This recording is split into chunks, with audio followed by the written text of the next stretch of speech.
Všetkých vás pozdravujem už na námestí, keď ste sa všetci zhromaždili, tak ako sa to celé zbiehalo, ma to naplňalo nádejou, že nie len Bystrica, ale aj Horehron a Podpolanie žije a rozmýšľa.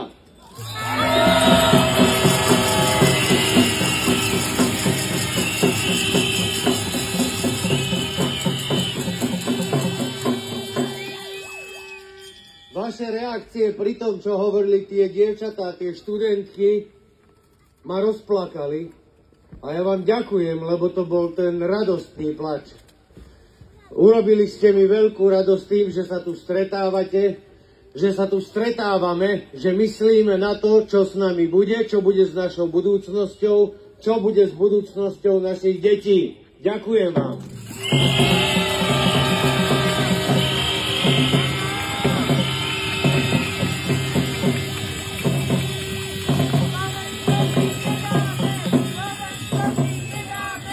Slovensko si nedáme! Slovensko si nedáme! Slovensko si nedáme! Slovensko si nedáme! Slovensko si nedáme! Slovensko si nedáme!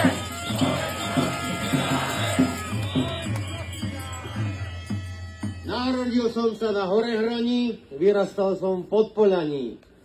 Oba regióny mi prirástli k srdcu. A cítim sa Slovákom, ďakujem Hriňovčanom, že sú tu tiež.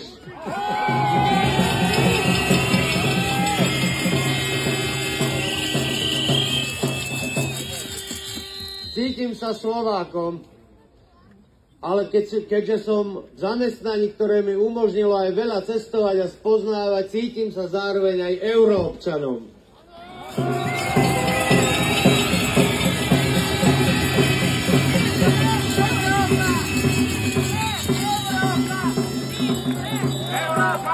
My sme Európa! My sme Európa! My sme Európa! My sme Európa!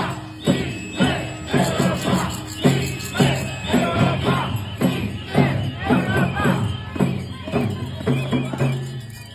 To, čo sa teraz deje, arogancia moci, ako sa to dozvedáme, čo sa deje v Slovenskej národnej galérii, kde odchádzajú ľudia nie preto, že by sa niečoho až tak zľakli, ale odchádzajú preto, lebo sú tam hrubo porušované predpisy. Civilné návštevy v depozitoch, kde človek, ktorý nemá previerku, nemá čo robiť. A pani, ktorá to má celé na starosti, radšej odíde zo zamestnania, aby nemala špinavé ruky.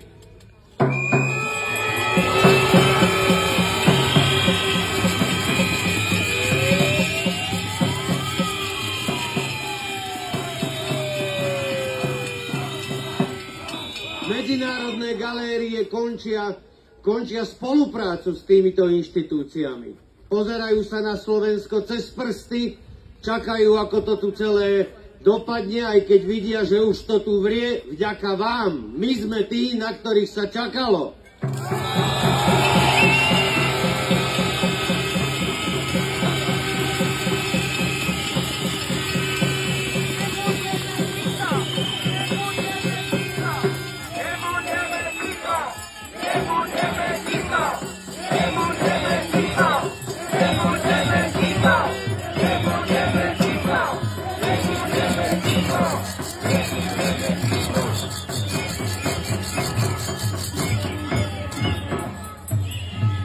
Máme teraz sviatok toho Valentína. Ukážme, že sa máme radi, že máme radi tých.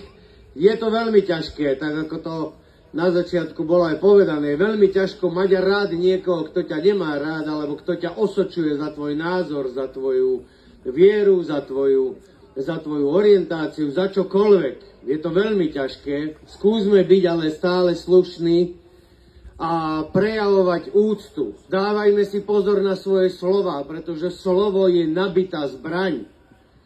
Slovom sa dá ublížiť, takisto ako sa ním dá pohľadkať, dá sa ním poláskať. Využívajme radšej túto formu. Oznáme to doma svojim rodičom a oznáme to doma svojim deťom.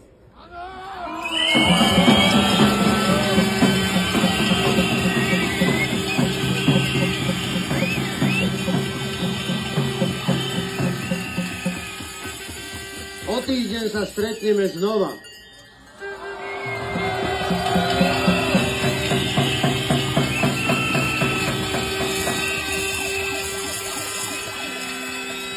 Čaká nás veľmi smutné výročie Jána a Martiny. Keď chodím na školy a prednášam o slovenskej poézii, nevyhnem sa Jánovi Kolárovi a Jánovi Holému a z Holého prednášam báseň o kniežati Rastislavovi. Knieža Rastislav, keďže ho podlomil jeho vnuk, otvoril bránu nemeckým kniežatstvám a Slovania prehrali vojnu. Knieža Rastislav sa dostáva na nemecký súd, na ktorom očakáva ortiel smrti. Darujú mu život, ale vypália mu oči a prikovajú ho k temnici, prikujú mu nohy a ruky o skalu. A to všetko preto, aby z neho nevznikol hrdina, aby nevznikol z neho idol, ikona, martýr, mučeník, aby sa Slovania nemali za koho postaviť. Bohužiaľ, v našej nedávnej minulosti nám takýto človek vznikol, takýto nechcený hrdina. A ja nútim tie deti, aby rozmýšľali, ak niekto chráni svoju krajinu, ak niekto chráni územie, ak niekto chráni slobodu, ak niekto chráni rodiny, ak niekto chráni slobodu, kým sa dostaneme k slobode slova, dostaneme sa vždy k menu Ján Kuciak. A k tomuto menu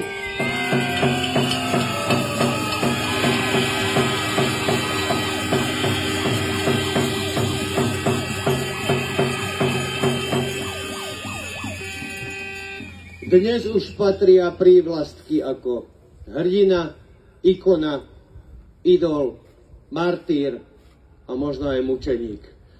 Budúci týždeň sa vidíme znovu.